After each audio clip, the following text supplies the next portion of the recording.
Well, welcome everybody. No. Hello. Oh, that's much better. I can hear myself. Hello everybody. Welcome to Saturday, day 3 of Change Now. You are the people who made it on a Saturday morning, so a big round of applause, because this is such an important topic that we're going to discuss today, all about inclusion. So thank you for sharing your time with us. There is no ecological transition without a social and just transition. And today's session, we're going to look at all of the different inclusions from legal aid with BarefootLaw. We're also going to look at how we bring in marginalized communities from young people and neurodiverse people, as well as then, last but not least, how we bring in and change the narrative around migration. So my name is Elizabeth Corse. I have worked for the last 5 years with tech scale-ups, and my involvement is that I was very involved with the Tech Nation visa cohort, so I've had a little bit of exposure to the movement of people. And now I run something called Impact Hustlers. I'm the London chapter director, which is a membership community for impact founders to come together. So without further ado, should we get our first guest? Yes? Let's welcome Robert to the stage.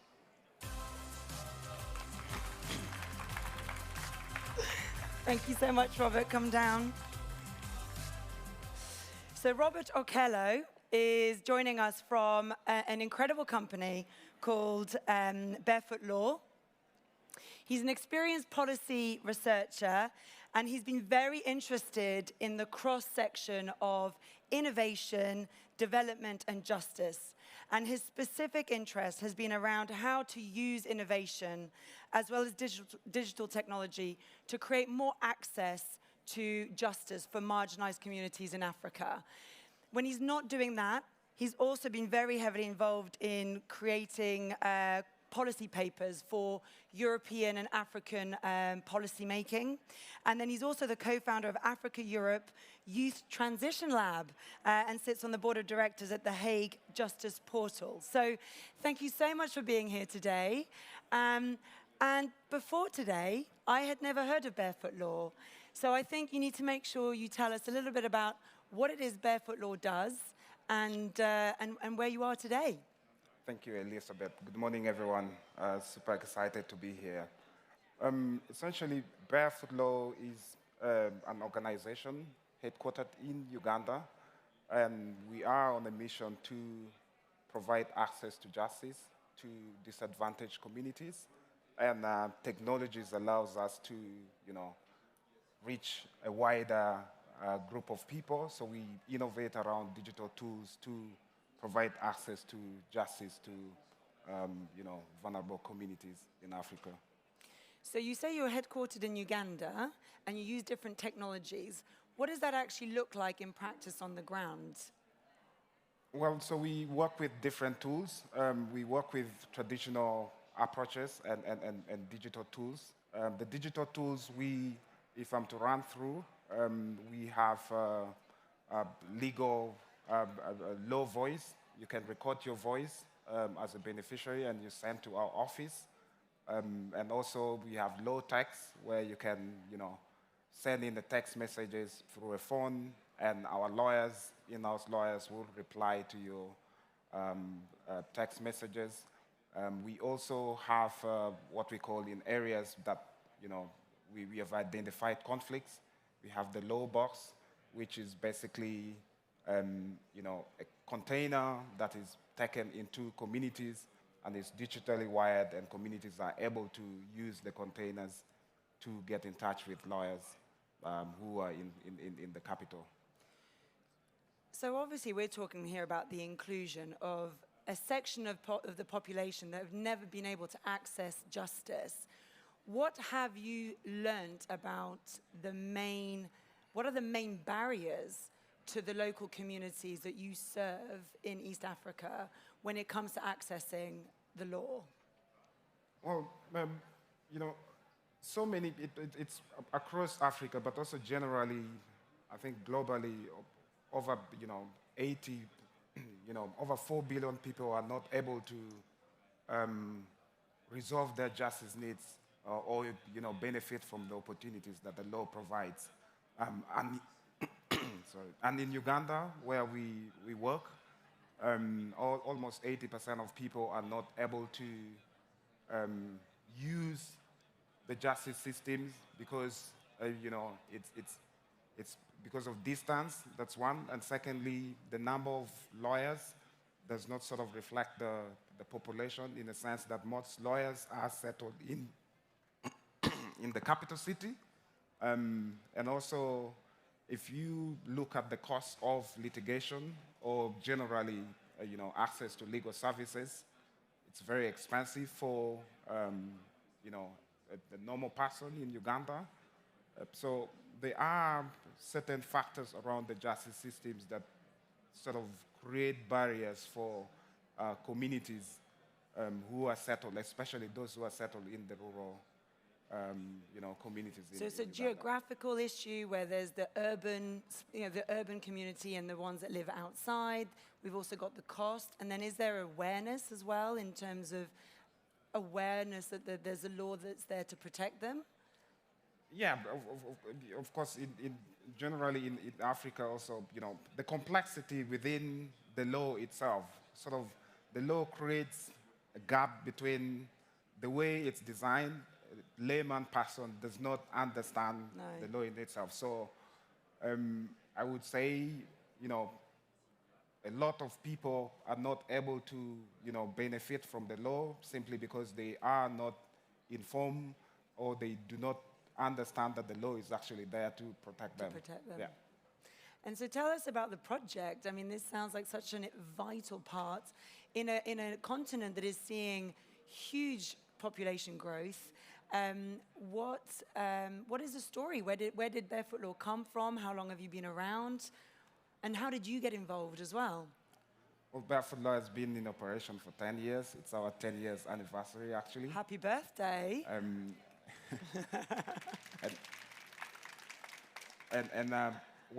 How BarefootLaw started is that, our founder, Jared Abila, when he finished his law school, he started actually creating content on social media. He would, write legal content and post on social media, and he started getting a lot of tractions. And later on, a team came together and, started widening up the different platforms that, we could use to reach more people, because we kept getting a lot of queries that came into BarefootLaw that wanted legal assistance, wanted legal support.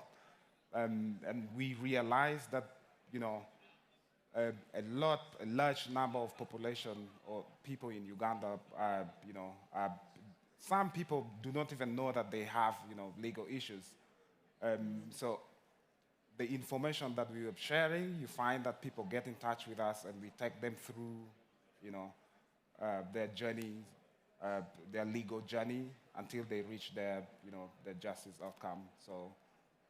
And so how did you get involved? Where did you get into the process? Well, personally, I grew up in northern Uganda during the Lord's Resistance Army. So I grew up in northern Uganda during the Lord's Resistance Army, and there was a lot of child conscription at the time, and a lot of abductions. So I grew up in a violent area, and I have always had the passion to sort of give back to the community, but also work in the justice field. And BarefootLaw, I met a team of people who were working towards delivering the law to people. And at that time, I had just finished my school, actually joined BarefootLaw immediately when I finished campus. I was more on the M&E front, and now I progress more into business development aspect of it, and now in Europe, more on strategic level. Well, here you are on a ChangeNOW stage. So as Europe lead for BarefootLaw, what is it that you're looking to achieve now? Because you're obviously already followed by thousands and thousands of users. You're here in a business development capacity here in Europe. What is your personal mission like? How can this audience, you know, who are curious and committed and they're here on a Saturday morning to come and hear about this, how can we help spread the word? And what is it that you need where do you need support from this collective? Yeah, you know, our justice system remains far removed from the reality of a lot of people across the world. Is that it's not efficient enough, it's not delivering timely justice, and a lot of people, you know, do not relate or connect with what the law is actually.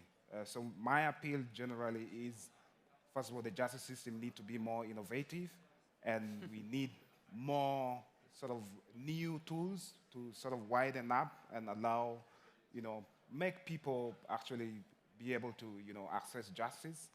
And, you know, BarefootLaw has I've been doing over the years, developing around innovation, and we're looking at also scaling to different countries, and we're looking for like-minded innovators, people who are able to, who can support our, you know, scaling to different countries.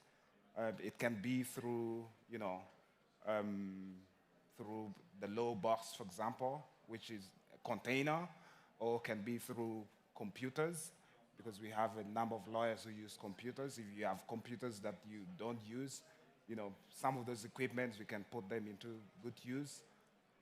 Internet facility, you know, because right now we're expanding, we're creating hotspots across Africa.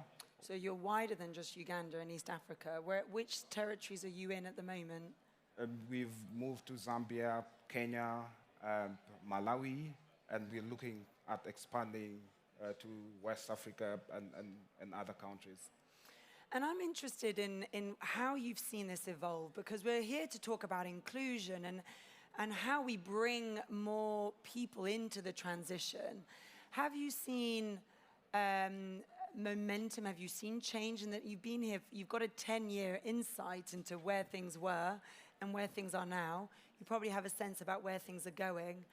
What do you think what would you feel is the sentiment right now? Have you seen change? Is it similar? Is it still stagnant? What's your sense of where we are in that, you know, the wider mission of bringing more people on board? Well, our justice system, for example, I will use Uganda because I relate with it a little bit, is that it's still very slow in terms of processing cases of people, in terms of delivering what people need exactly if they're looking for, you know, resolving their justice need. So what I would say is that, you know, we come from a continent that has a very young population, and there's a lot of innovation happening. And, you know, I have hope, and, you know, with a lot of connection, with a lot of, you know, synergies around, I have hope that there will be, you know, a lot of changes, but also it requires boldness, you know, requires, you know, radical shift, because as we know, the justice system is still very, very traditional, and you know, it's a sector that slightly stagnant. Yeah, exactly. It's a sector that does not really. Speaking for legal justice services all over the world, yeah. Yeah, yeah. So.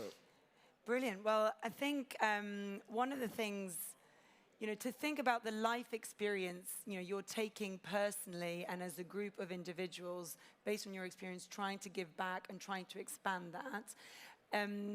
In terms of where you go next from here, what do you think in the next couple of years you are expecting to do? Because you're also using so many different types of channels, from social media to SMS. We've now got the onslaught of AI. What are you seeing as the next big milestones for BarefootLaw? Well, like I said, that the legal sector is moving very slow, and we are in AI right now in terms of, you know, tech transformation or transition, and I foresee the justice system going into that realm. It cannot be that until this day, if you have a legal case, as simple as, you know, a widow who is trying to fight for rightful inheritance before court takes 6 or 10 years to, Is that how long it takes? Case. Yes. Wow. So proving the case, going, it cannot be. So with all this technology that we have right now, the justice system should benefit from this. Exactly. Yeah. So I sort of foresee technology sort of fast-tracking, sort of helping the legal system in terms of generating, whether it being legal precedents or whether it being, but like I said, there has to be some sort of boldness to allow these systems to work together. And you're showing that it can be done. Yeah. And that's, I think, it's so impressive and inspiring. And in my final question, because we're about to run out of time, but for anybody who follows, one of my favorite podcasts is called Outrage and Optimism. And they always end their podcast with a great question, which is, what is one thing that is outrageous to you, but what is one thing that you're really optimistic about?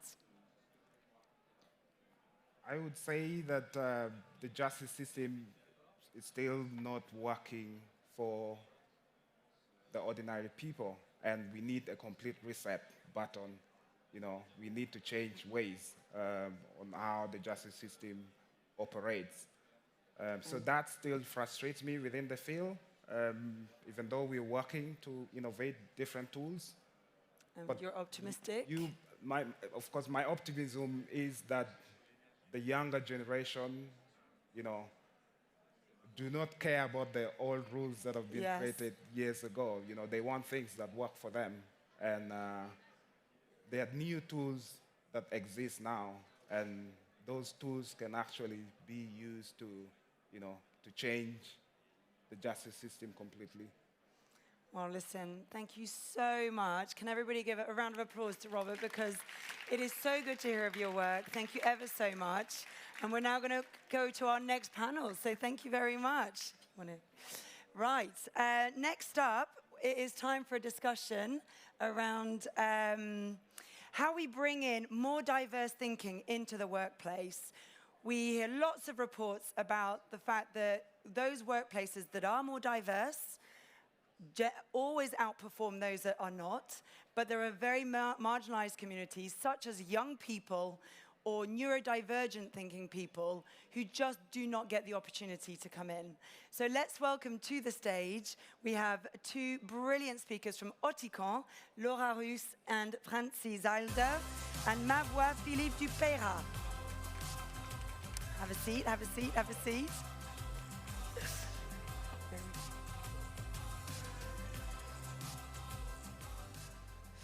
So thank you so much for coming here. And I think today we really want to talk a little bit about, you are very much on the front line of trying to change the system.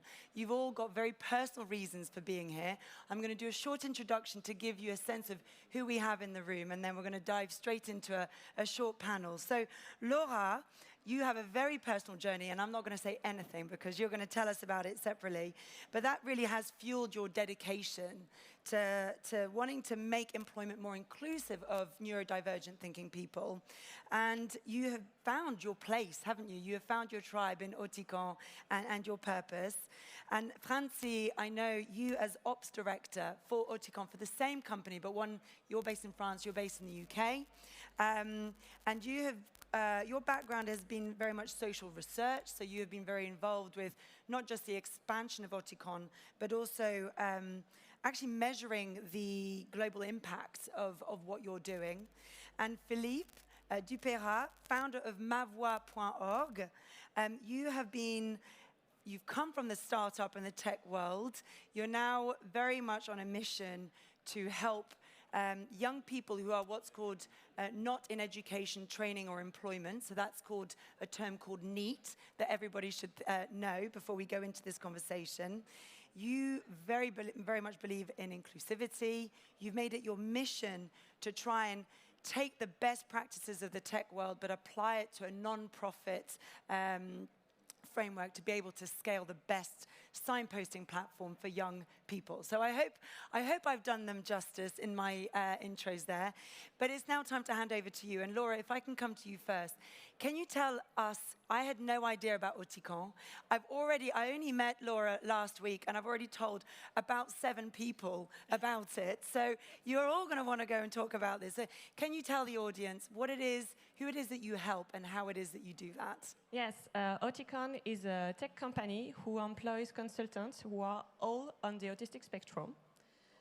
We started in Germany in 2011, and we now have 400 people around the world, including 260 autistic people. So we are the largest autistic company in the world.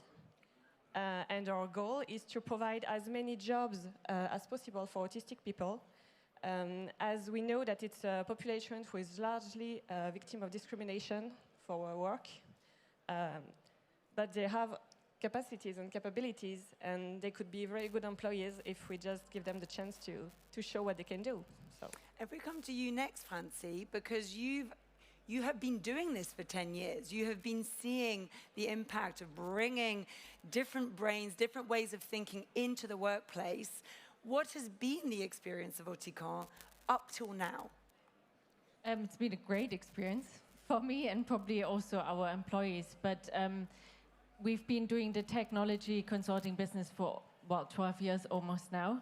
And we are opening 2 newly established service strands where we now go to external clients to basically propose neuroinclusion within their business through our training provisions, through our advisory services, because we've got that very long track record of making it work, of attracting, recruiting, and retaining autistic talent. So it's been a really great journey, and we've always been quite ambitious, and we always want to show the world that it works, and now we can, through Brilliant. Not just the tech services, but also through our neuroinclusion services. We're also newly established our AUTICON Labs, which is where we want to provide technology solutions to kind of enable the society to become more neuroinclusive. Yeah, because when we were speaking, you were saying the neurodivergent is actually one of the biggest populations that are unemployed or that struggle to get into work, which in this day and age, when we need so much different thought and different brains in the room, we have to address. So before we go into a little bit more on that, Philippe, can you tell us a bit more about mavoix.org and what it is that you do and who you serve? Yeah, sure. We're a French tech startup, non-profit 100%, and we catch basically the young needs, so young people not in employment, education, or training online on their social networks, using their social codes, mobile, video, new social networks, and we bring them to our one-stop shop platform where they find an action plan for their path towards employment. What we believe at Mavoix is that the path towards employment, if you are lacking a network or diploma, is hard. And you have to train yourself not only in landing a job, but in the research of landing a job. And we apply tech startup methodology that has proven successful to non-profit. And we try to convince that is one of the potential future of non-profit, and try to pave the way in that sense. So I'm interested in just some of these practicalities, if we can just deep dive, like where have you found that the lessons you brought from your tech experience have really lended itself to building and scaling your non-profit tech startup? So I started in like working for big GAFAM, Google, doing some kind of strategy consulting, and then I wanted to challenge the status quo, and that's what startups and scale-ups do. Yeah. So I ended up into a mobility company called Aramis Auto, where they were trying to build the next providers, a car seller online, and from there they were proven successful because they were applying like really attention, being able to catch attention and being able to retain, and monitoring, being very data-driven. And after a while, I was thinking, okay, so I'm selling cars. Am I doing any good for the environment? So I decided to go to a short food supply chain actor that was actually leveraging the technology, and some of you may know them, La Ruche qui dit oui, which is basically like direct from producers to consumers and giving back the value, 80% of the value. And that was at the beginning of social responsibility in France. And then I decided to apply it to employment, because if you manage to change a trajectory of one person, then you have impact over food, mobility, housing, health. So that's where I learned these techniques, and I try to apply it to the employment ecosystem. So I always like asking the personal questions. What was it, or why was the reason that you got involved? I mean, you could choose to work on any cause. What was it in your, if we come back to you first, and we'll ask you the same, ladies, but what was the trigger? What was the wake-up moment? What was the reason? Well, to me, there were three turning points. The first one, I was studying in Peru at the time, and training, mentoring a micro-entrepreneur that has been in displaced areas and was living in Lima. And I realized that he had to work being like 12 just for food, and had no idea on how to sell his products. I was like, wow. And he was bright, but he couldn't go to school. So we helped him like selling, marketing what he was doing, and monitoring his cost, especially his labor cost. And then I also helped some people that are in a specific, like being 12, Florian, who wanted to be a plumber. He had no idea how to land that internship, not even like work. And so we work on his CV, and we do the little like speech, and he was able to land 3 offers within a week. I was like, what? That's amazing. Like, there's just a little step missing, and no one's going to provide it to him. And last but not the least, my wife's from Colombia. That's the place where inequality of opportunity led to violence. And when she came to France, like being a human rights lawyer, having studied 10 years, no one's going to give you the social codes on how can you succeed in a job interview. There's something to be done, and that's what we're trying to build. And it's better than selling cars. Franzi, what about you? What was your story? How did you get involved with AUTICON? Well, I started off as a nanny. I looked after an autistic boy over 10 years ago now.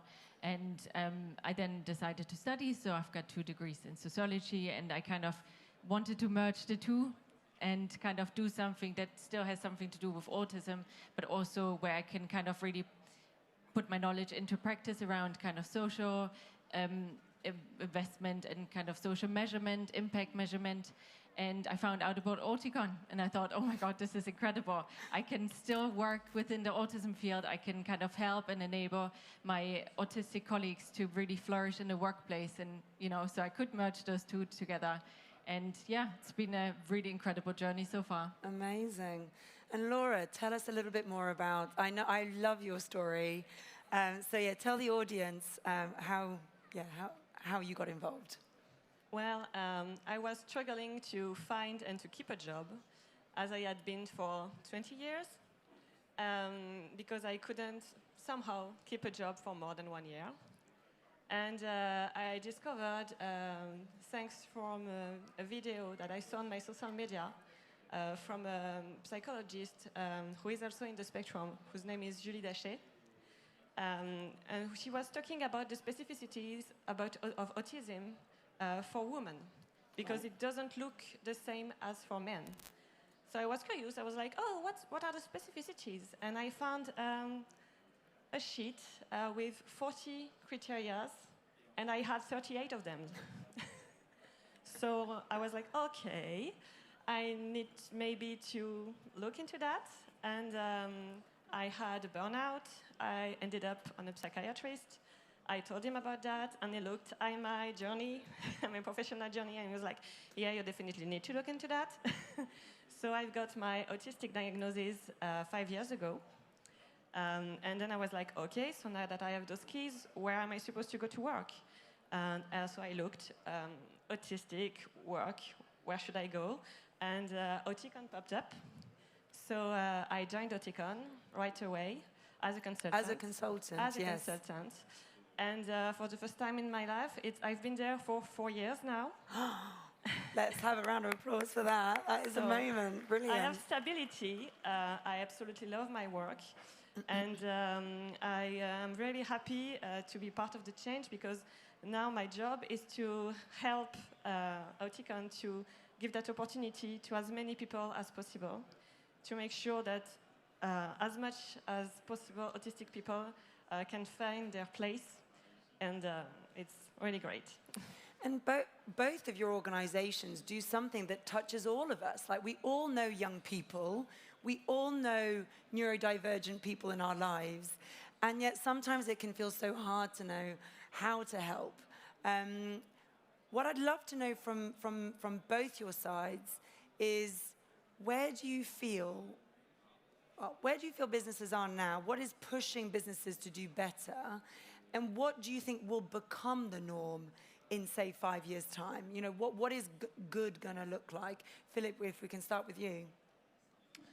Well, first of all, the Z generation will be in command.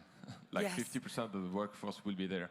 And they demand social responsibilities. They demand environmental responsibility. And what we observe is that they want their work to be part of their life, and not all their life to revolve over their work. And that's a very big, that's a paradigmatic change in a way.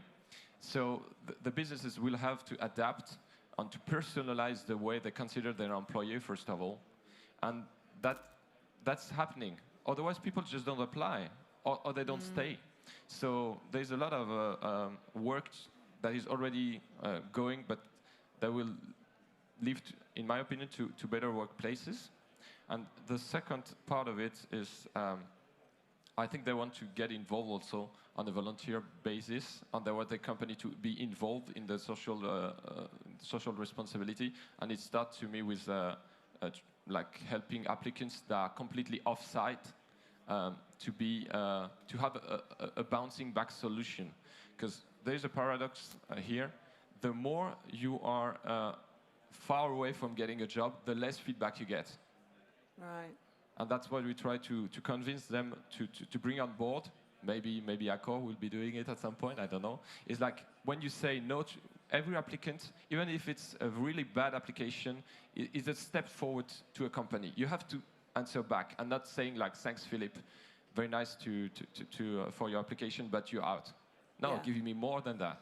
It's a conversation. It's a Exactly. stepping stone Yeah. along the way. So I hope in 5 years' time that will become the norm. The norm. Yeah. Yeah. What about at AUTICON? You've shown that it can work. You've shown that you don't need to do very much to make your workplace inclusive. What do you think businesses will be doing as the norm in the next 5 years? The good ones, at least. I think the general kind of DEI initiatives are growing already. So I think businesses are getting it. They're getting it. They're pushing for it, especially kind of in the realm of neurodivergent, kind of neurodiversity. More broadly, people see that diversity of thought leads to more productivity, it leads to more creativity. It really does lead to more innovation. And organizations will grasp that concept eventually, I think, but it's already there. There's kind of a hint of organizations wanting to drive diversity of thought and want to become neurodiverse within their team and workforces. What I think what's still kind of lacking, what I hope will become the norm eventually, is the fact that, you know, lots of businesses fail to include the voices they're making decisions on behalf of. So if you think, you know, about reasonable adjustments, lots of autistic people may need noise-cancelling headphones, but the businesses then think every single autistic person we employ will need noise-cancelling headphones without actually interacting with the neurodivergent colleagues of theirs. So I think there's this kind of chance of choice and autonomy that you will give to your workforce that isn't there yet.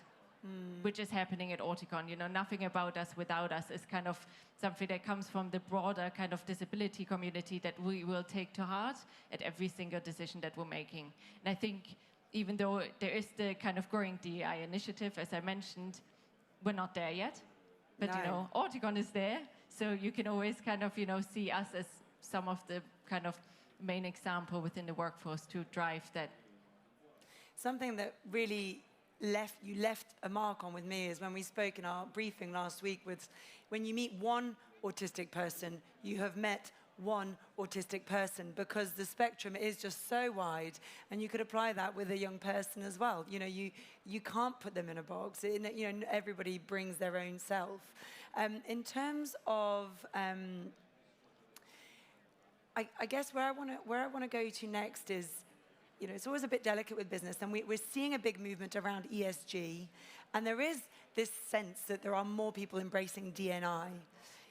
But is it just going to be a tick-boxing exercise, is the worry that I have. So, Laura, are you seeing that balance between the businesses who are leading, who are really doing it because they genuinely care, or are you seeing that there's quite a lot of box ticking because they want to be seen as socially responsible, but it then doesn't go deep? What's your sense on that? I think there's both. It's the box ticking thing is really a mistake, because if you don't really do the thing, it doesn't work. But I think the really good thing with AUTICON is that even with one consultant, they can experience the all-inclusive thing. And they realize how much neurodiversity can give to the society, to innovation. And something that I like to say is that you cannot solve a puzzle if you only have identical pieces. Oh, that's a good one. You cannot solve the puzzle if you have identical pieces. Yes, so you need to have all sorts of pieces, all sorts of way of thinking to get innovation and to go forward in your life. So that's really important, because, I mean, we are at ChangeNOW, so... Yes, we need to change now. Yes, we obviously need to go some new directions, and neurodiversity can give us that. So, and it's already there. I met someone yesterday who came on my booth and said, well, we don't have neurodivergent people at our company. And I was like, how many employees do you have? And he told me 1,000. And I thought, yeah, you have neurodivergent people in your company. Wow, yes. So we are here. So we just have to acknowledge that we're here. And if you don't understand how we work, maybe just ask, okay, what can I do to help you work here? Yes. Because sometimes it's not a lot. You know, it's just like Francis said, allow people to have their noise-cancelling headphones, and that's going to help them, and that's going to help them keep their job, because this is the thing that people struggle with. You talked to me about feeling that you'd spent your entire career undercover, pretending to be normal, and the release that you got from finally knowing why you thought differently. And one of the big asks that you go into is to give everybody a moment to say, before you, if you say you're working with a colleague or a friend, and they say something and it's a bit abrupt or it's a bit different, before you jump to a fence, you maybe just take a moment and think, is it because they're thinking differently to the way that I think? So if we can just, before, we've got to wrap up fairly soon, but I would love to understand how we as a collective in this room who are here, change makers, how can we, I'll come to you, Philippe, first, how can we help the Mavoie story and the Mavoie mission? 2 or 3 things that we can each go and do to help you scale this. I would say, first of all, spread the word. We're just like 2.5 years old, and we already helped reach over to 30,000 people, and we're just 5 within the organization. So we have the capacity to help over 100,000, 1 million. Second, there's been a lot of interesting speech on venture philanthropy, like during these 3 days. Venture philanthropy should also become a part of a fact of life in France. I know it's happening in the Anglo-Saxon world, but I'd love to have contacts with people that in France that really want to drive this, or people that want to help Mavoie internationalize its activity, because our methodology could work on different verticals on the board. That would be the two key takeaway for us. And we're operating fast, so you're scaling fast. Hopefully in a year I'll have other challenges to bring. Amazing. Well, you are absolutely we're going to be welcoming you into the London ecosystem. I will make sure that you are fully involved. What would you say are the things that this audience can help us with? I think the main thing, not things, but actually just yeah, one main just thing. Just one thing, take notes. Be open, just be open. Be open to take on a tech consultant if you have a tech need that is autistic.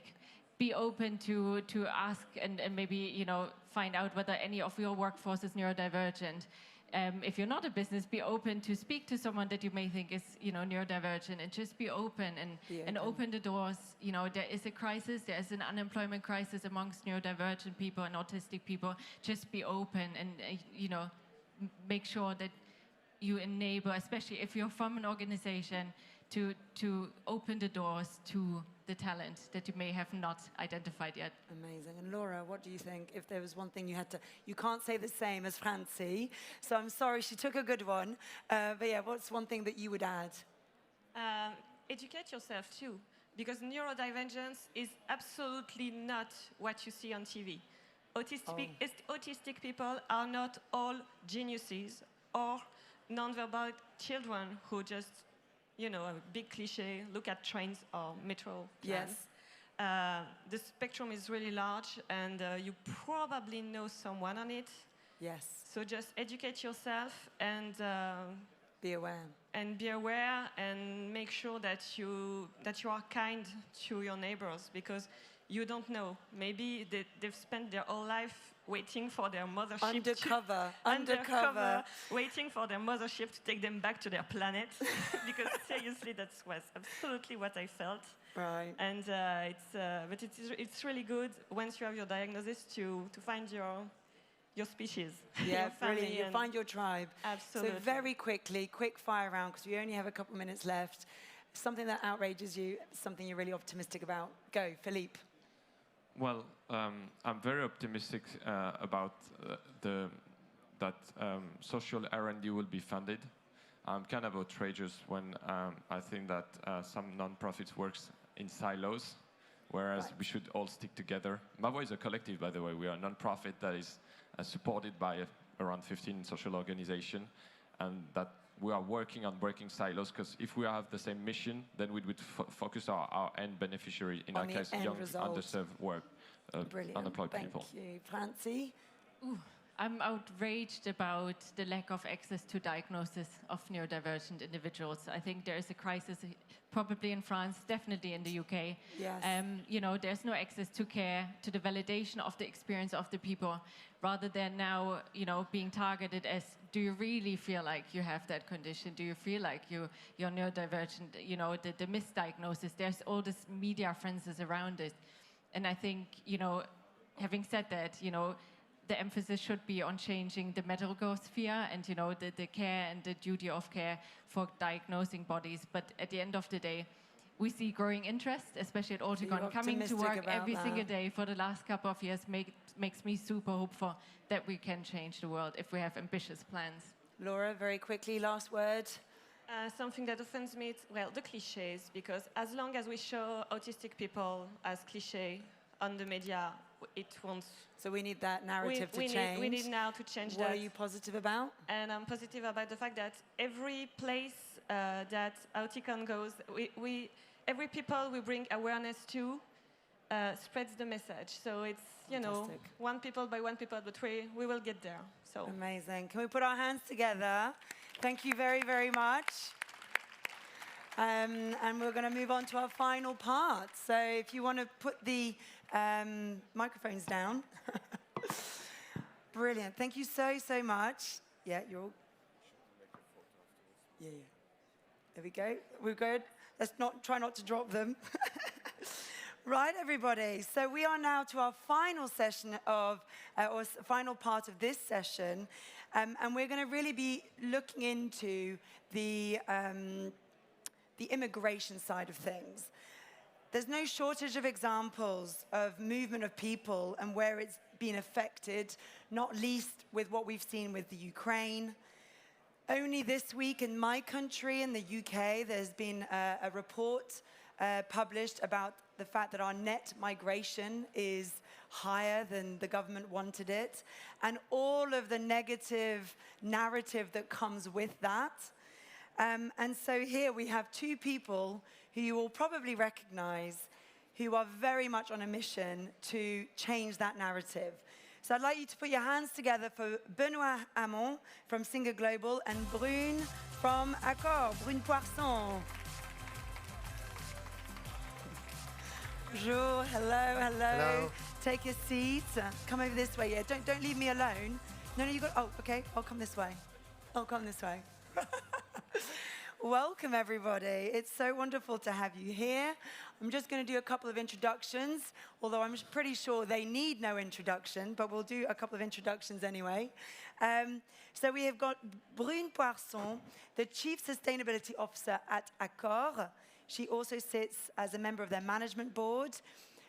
Incredible experience both in the public and private sector on sustainable development, has worked in India with the Prime Minister's office, has also worked with the French Development Agency. Notably also, she happened to also be Secretary of State for the Environment, for the Transition for France, where she was very involved and focused on tackling plastic pollution. No. And yeah, so welcome. Thank you so much for sharing the stage on a Saturday, of course, as well. And Benoit, so nice to see you as well. Former member of the European Parliament, former Minister of the Social and Solidarity Economy, then Minister of Education. You are now CEO of SINGA Global. Hopefully this is not news to you. And you are an international organization that accelerates the inclusion of newcomers and changes perception of migration. And boy, do we need that. So welcome. And if I can start with you, Benoit, and to really tell us about SINGA's work. What is it that you do, and who is it that you help? Thank you very much. I'm going to speak in English, and I just want to start saying that SINGA is an international NGO. We are active in 22 cities and 7 countries in Europe and North America. We operate in Western Europe, Eastern Europe, North America, and Africa. And SINGA organizes around 80,000 members in its community, and we have several activities, including the supporting of refugee entrepreneurs in more than 15 incubators in Europe. And SINGA today raises awareness and supports thousands of refugees and creates each year several hundred of businesses. And we usually talk about the triple SINGA effect. The first effect is, of course, to make it easier for newcomers to set up their own businesses. And why is this solution so popular today in Europe? Because professional downgrading strikes almost all newcomers in Europe. And professional downgrading, that's yes. a great word. It's exactly what Philippe was saying about his wife. Yes, and we have an information. It takes today in France and Europe an average of 10 years for a newcomer to recover her or his original social status. And creating their own job and business is therefore for them the solution. And in France, if people or foreigner people represent 7.7% of the population, they represent 15% of the entrepreneurs. And by creating a company, an association, a startup, a shop, or SME, these newcomers create wealth and jobs. The second effect that we can observe, it's the number of entrepreneurial projects that aim a social utility. Many projects are born from the observation by the newcomers of the gaps, the lacks, the complexity of our system of access to the rights, to fundamental rights, to housing, to education, training, etc., etc. So they create businesses that try to fix the deficiencies Their lived experiences of the host yes. societies of France, etc., etc. And they are really innovative, and they facilitate, one, the inclusion of the newcomers who will follow them, and strengthen the social cohesion. And third, just to present SINGA, the third effect of SINGA is that these success stories will contribute to change the narrative about migration. Yes.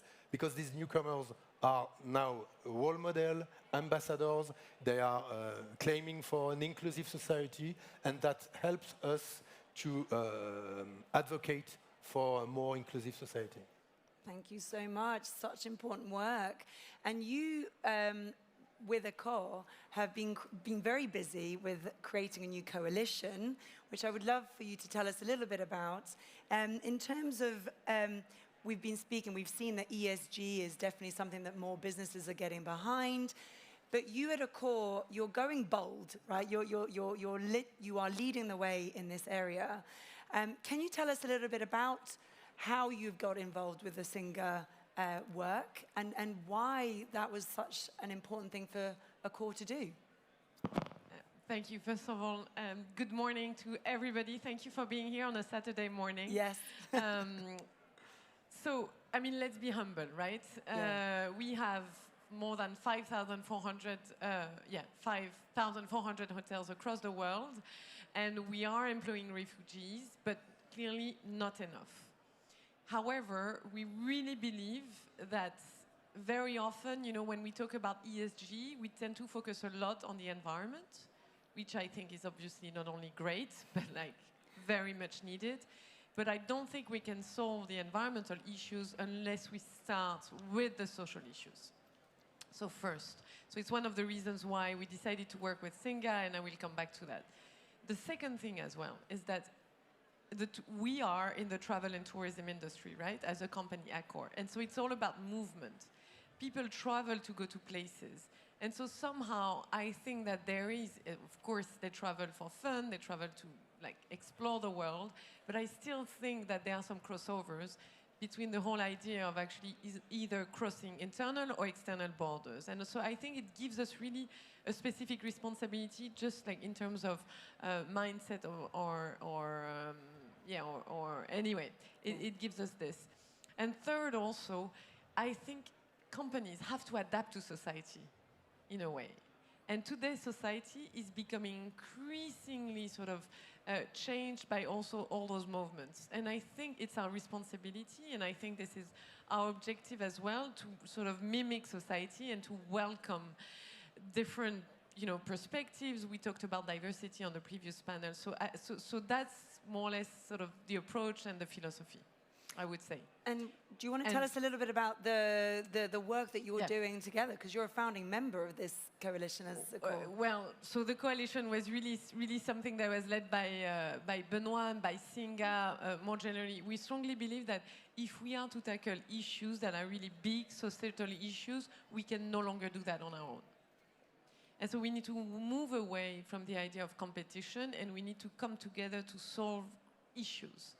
And to also get ideas, obviously, from others. And so but for that, generally, you need like a platform, a neutral platform of, you know, most likely, and it's better when it's the case, a non-for-profit that can really push companies. They need to be pushed. We need to be pushed, you know, even if we are willing to do things. And that's the whole point of actually what SINGA is doing, bringing us together, trying to identify solutions. But we're also doing some work with SINGA, like more specifically on women and employability, but maybe we'll come back to that later. Yeah, absolutely, absolutely. Now, I, as you know, really want to dive into the personal reasons. You know, you could be working on so many different causes. There are so many things that need a lot of work in our world. If we can come to you, Benoit, would you say that you chose this cause, or did this cause choose you? You know, why are you doing this over anything else? There is a famous journalist, a French journalist from the 19th century, Charles de Montalembert. And he said, you may not care about politics, but politics still affect you. And I think that the sentence is really, it fits perfectly with our relation with the climate situation. By neglecting climate, today climate takes care of us. And we want at SINGA to think about the link between climate change, global warming, and migration. And we want to warn everyone against the ideological offensive of some and the wrong habit of many others, which consist in presenting migration as a negative consequence of climate change, as aridification of the soil, huge fire, floods, the collapse of biodiversity, etc., etc. Because we think that the challenges of inclusion associated with the scaling up of migration would exist even if there were no climate change. And I want to share with you one figure. Africa had, in 2000, 800 million inhabitants. In 2100, that will be 4.5 billion inhabitants. And we live in an increasing connected world. So the growth of this population, the polarization of inequalities, wars, dictatorships, territorial conflict, but also the desire of families to go elsewhere, will put on the road to exile and migration thousands and thousands of people, as it has always been the case. And we want to say that migration exists still the beginning of humanity. And the question is, where do we want to put our energy and our resources?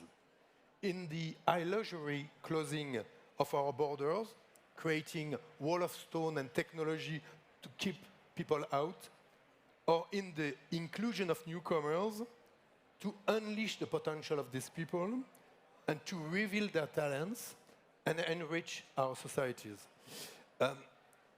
The 20th century ended with the destruction of the Berlin Wall. But sadly, in the last 30 years, thousands of kilometers of walls have been built to prevent migration. And when you add up all these walls, it makes 40,000 kilometers. That means the exact size of the Earth's circumference. Wow. Did this stop immigration? No. During these 30 years, international migration almost doubled. That means that this policy is absolutely inefficient. So that's why, just to conclude on this point, that we believe at SINGA that the role of NGOs is to try to show that inclusion works. And I also believe in the power of this coalition between non-profit organizations, for-profit companies, and certain public actors to create ecosystems that are favorable to inclusion. And I believe, because I see it every day, that we are accumulating evidence that inclusion works both ways, to the benefit of newcomers, of course, but to the benefit of people receiving it as well. Yes. What about you, Brune? What was your personal wake-up moment for this? Really personal? Okay. Really personal. That's what we want. Okay, then I'm going to tell you. I did some work on reforestation in Assam, which is in the northern part of India. And obviously, there were a lot of issues around, poverty and sharing resources. And there were a lot of refugees coming from Bangladesh and flowing into India, obviously because of floodings that were going on in Bangladesh and for many other reasons. And I could see how the local population was really scapegoating and actually really sort of trying to put trying to basically accuse the Bangladeshis of bringing and taking too many resources. And so part of the project was around sort of finding new ways of sharing natural resources so that everybody would benefit from it. And we actually managed to do that. So to me, this was sort of, in a way, sort of a wake-up call. And I could clearly see that coming. And then I wouldn't be surprised if we end up in the same and similar situation in Europe. Benoit just said it. people are moving around, and it's not going to stop population. The size of the population is going to keep increasing.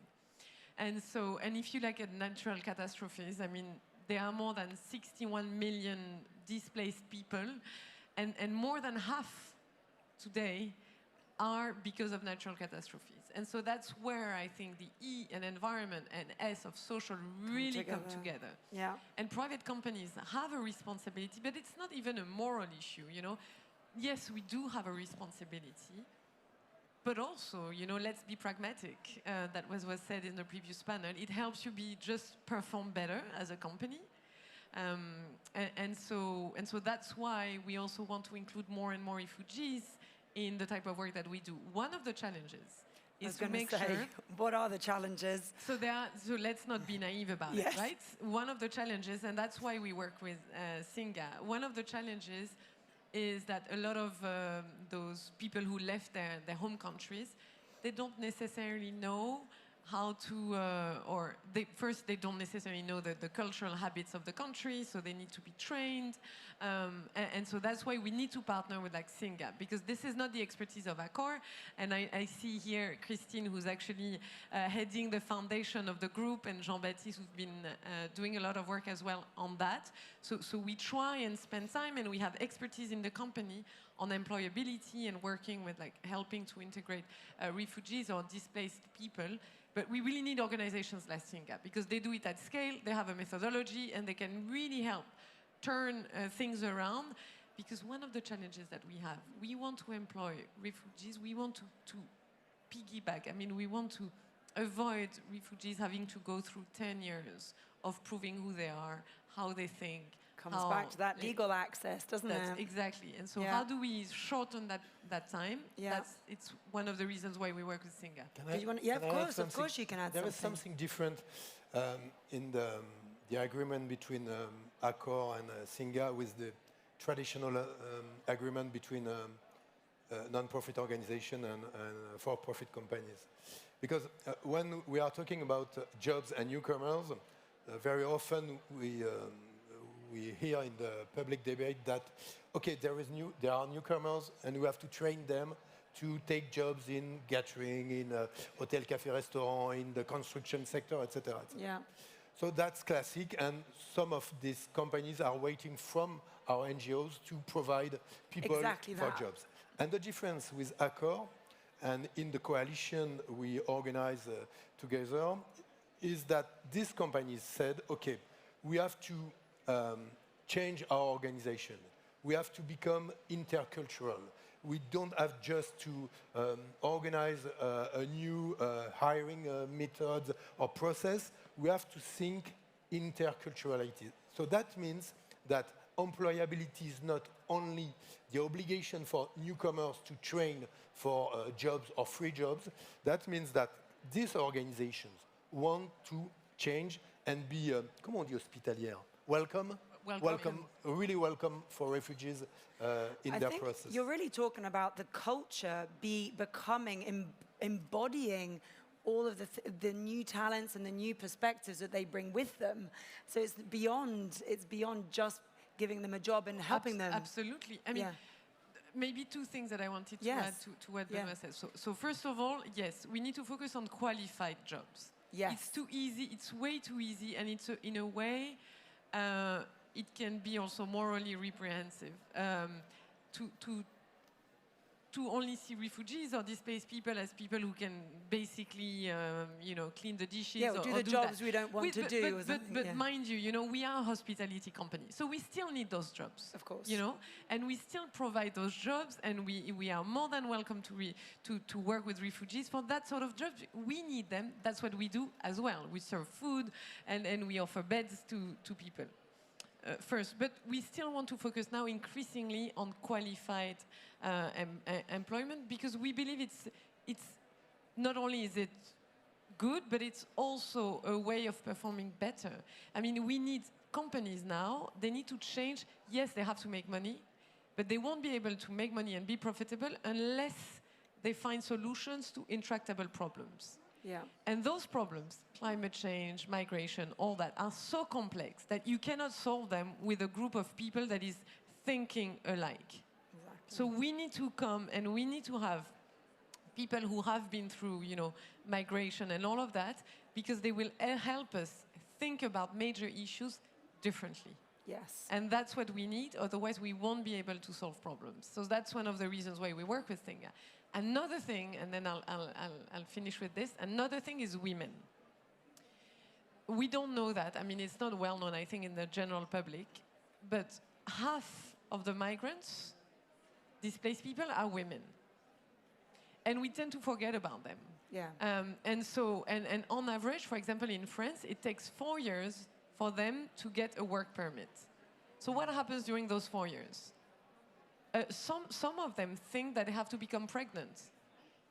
And so they try to, so that they will be helped by the state, the government, or more locally accepted. And so some of them are actually doing everything they can to become pregnant, or things like this. It's just an anecdote. Well, it's more common than just an anecdote, but it's just to show that. To give a tangible example. So to give a tangible example. So that's also why we really want to focus on women. And the last thing, then I stop. We also want to really focus on women, and that's why we work with SINGA, because, and then I forgot what. Because the general public thinks that it's very often migration is about mean men trying to escape, not trying to escape, but like mean men voluntarily moving out of their country to steal the job of other people, or to get access to health benefits, or like, anyway, to exploit the system somehow. That's not the reality. The reality is half of them are women. And that's an important myth to dispel, because it is a myth that is portrayed in the media. It is one that is being portrayed in my country this week as a result of this report. So we have this collective in the room. How can they help you? How can we help you spread the message of this coalition? How can we help change this narrative? If you can give us a couple of ideas. If you want to start first. I'm sorry, you can only give us 2, because I don't think we can take 10. But no, two ideas that we as a group can come together and help spread the word of SINGA Coalition. I know you're trying to expand. Yeah, tell us what we can do to help. The first thing I want to say, because about MES, just one thing, the most absurd thing to say about migration is to say, I am for or against migration. It's as stupid as to say, I am for or against the stars, the sun, and the sky. The migration will exist, and it doesn't change. That will not change in the future. Then, how can you help SINGA, Accor, and all the organization who want to work for inclusion? I just want to add that in our incubation programs, 60% of entrepreneurs are women. The truth is that entrepreneurship is not an activity who would be reserved to the men. 60% today of our entrepreneurs are women. How to help us? I'm going to be frank and honest. If you have money, you can help us, because we are a non-profit organization, 80% funded by private, and that's the truth. But even if we are financed by a private sector, we have a public interest. We defend public interest. So that's the first thing to help us. But the second thing is that we believe that we can change the narrative if we will be able to create a citizen foundation with allies in companies, business. in the situation, in the cities, and we need to create this citizen foundation to change the narrative on migration. And if you want to be a volunteer, if you want to help us, welcome. That would be great. And it's about having conversation, isn't it? It's making space for conversation, because we're not going to change minds of people. It's your friendship group. It's what's happening in your own world. Brune, have you got anything that you want to add as one thing that people can take away that can help to help this mission? No, I mean, if there are private companies in the room, I would just say that they have to be bolder.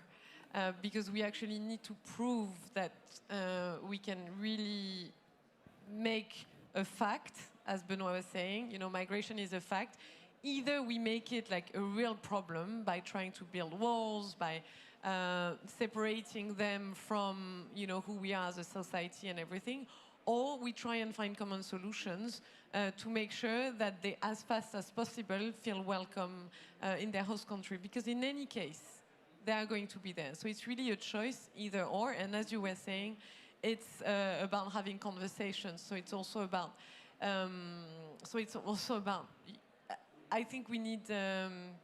It's about sharing space, but also like physically, and creating those sort of conversations, even in areas and neighborhoods where I think there are a lot of cliches about. Of course, yes.